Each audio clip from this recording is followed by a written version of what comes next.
जय हिंद। आज हम मांडू या मांडवगढ़ के बारे में जानते हैं। मांडू मध्य प्रदेश के धार जिले में स्थित है। विंध्याचल की खूबसूरत पर्वतमालाओं के बीच 2000 फीट की ऊंचाई पर बसा मांडू पर मालवा के परमार शासकों ने भी शासन किया है। मुगलों को भी यह स्थान बेहद पसंद था, इसीलिए इसका नाम उन्होंने शादियाबाद रखा, जिसका अर्थ होता है आनंद नगरी, जिसे सिटी ऑफ जॉय भी कहा जाता है। मांडू सचमुच इस नाम को साकार करता है। रानी रूपमती और बाज बहादुर की पौराणिक प्रेम कहानी मांडू के पत्थर बोलते हैं और बरसों पुरानी प्रेम कहानी को बयां करते हैं। ये इमारतें जो बाज बहादुर ने रानी रूपमती के प्रेम तोहफे के रूप में बनवाई थी, आज भी ये पत्थर उसी दास्तान को दोहराते हैं। मांडू में स्थित खूबसूरत स्थापत्य कलाकृतियां जिनके बारे में हम जानते हैं, जिसमें प्रमुख दरवाजे हैं। मांडू के आसपास 45 किलोमीटर के परकोटे में 12 दरवाजे हैं, जिनमें प्रमुख दिल्ली दरवाजा, भंगी दरवाजा और आलमगीर दरवाजा है। इन प्रमुख दरवाजों की बनावटें बेहतरीन कला का नमूना है। इसके बाद हम जाज महल या शाही महल के बारे में जानते हैं। यह 2 कृत्रिम तालाब, जिसे मुंज तालाब और कापुर तालाब के बीच बना हुआ है। संभवतः इसे सुल्तान गयासुद्दीन खिलजी ने बड़े हरम के रूप में बनवाया था। इसके खुले गलियारे,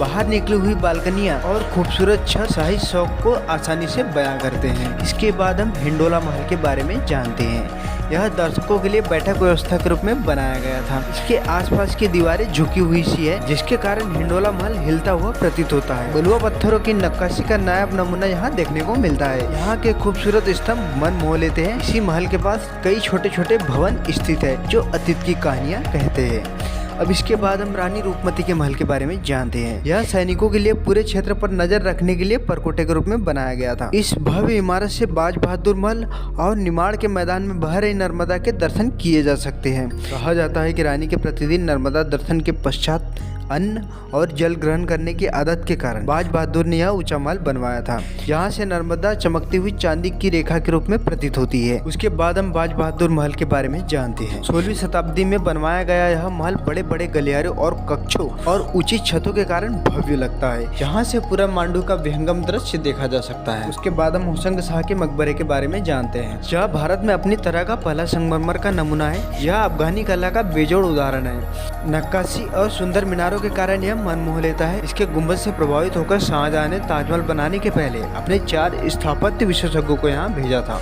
इसे ताजमहल का पुरोगामी भी कहा जाता है। इसके बाद हम अशरफी महल के बारे में जानते हैं। होशंग शाह के उत्तराधिकारी महमूद शाह खिलजी के द्वारा निर्मित यह सोने का महल जामी मस्जिद के सामने मदरसे के रूप में बनाया गया था।